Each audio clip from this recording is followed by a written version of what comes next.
Alors, comme vous le dites, je vais aller très rapidement, vu que nous avons accusé du retard indépendamment de notre volonté.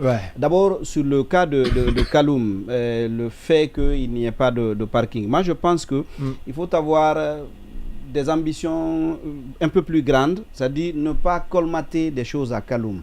Il y a un plan, il y a une prévision qu'on décongestionne Kaloum en délocalisant un certain nombre de services vers la banlieue. Je pense qu'il faut plutôt aller vers ça. Kaloum ne dispose plus en réalité d'espace pour pouvoir prévoir tout ce à quoi on pense. Mais maintenant que c'est, en attendant cela, c'est là-bas qui est fréquenté. Non, je veux dire encore une fois. Il y a un espace qui est Kaloum. Il y a un espace chemin de fer. Si des chemins de fer. Qu'on vient de oui, mais pareil, ça c'est déjà donné à une société immobilière. Qui doit construire des logements sociaux. Bon, pas des logements sociaux. Des bureaux. Non, en tout cas des étages de haut standing. C'est le patrimoine bâti qui a donné cela de façon rapide, pour ne pas dire opaque, à une société immobilière.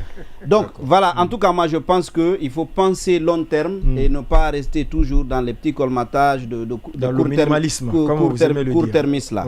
Pour ceux qui sont des sinistrés, il parlait des incendies, mais moi je pense que j'ai toujours pensé que il y a un gros problème autour des sinistres et des sinistrés en Guinée. C'est que en réalité quand ça arrive, on envisage toujours les choses avec fatalité. C'est-à-dire, ça devrait arriver, c'est arrivé. Non, ou c'est de dire que Dieu avait voulu. C'est ce que j'ai dit, ça devrait arriver, c'est arrivé. Ouais. Lui, il est en train de parler, je suis tout à fait sensible et compréhensible avec ce qu'il dit, l'incendie d'Abondi. Oui, du centre commercial de Madina et des pertes économiques que cela a engendré. Mais il y a une semaine, on déplorait 6 personnes rester consumés totalement d'une même famille, consumés totalement dans un incendie. Et quand vous avez je ne sais pas, sans la moindre déclaration de compassion des autorités. Exactement. On a banalisé. Il n'y a pas eu de deuil. Des accidents de la circulation qui deviennent de plus en plus récurrents.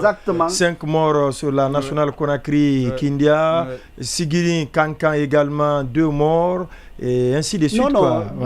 Plusieurs cas de morts en si peu, sans la moindre déclaration du gouvernement. Le porte-parole, je ne sais pas, il est occupé à quoi concrètement? Donc moi je pense qu'en réalité, malheureusement, les sinistrés en Guinée, peut-être que ceux qui ont été sinistrés à la suite de l'incendie du dépôt de carburant ont été exceptionnels, même si de ce côté aussi tout n'est pas rose. Mais en réalité, les sinistrés en Guinée sont laissés pour compte. Totalement laissés pour compte. Personne vers qui s'adresser. Là, on est en train de parler de ces sinistrés, mais envisager aussi tous ceux qui meurent suite à des erreurs médicales. Là, on n'ose même pas ouvrir ce dossier. On n'ose même pas ouvrir ce dossier. Dieu seul sait qu'il y en a des milliers qui meurent parce que quelqu'un n'a pas fait ce qu'il devait faire ou qu'il y a eu une erreur. Mais dès que ça arrive, puisque la personne était déjà alitée, on part du principe que voilà, la maladie a fini par l'emporter. Ouais, on dit toujours qu'il devrait aller, puisque toute mort doit avoir une explication. Voilà, c'est comme ça on classe les différents dossiers.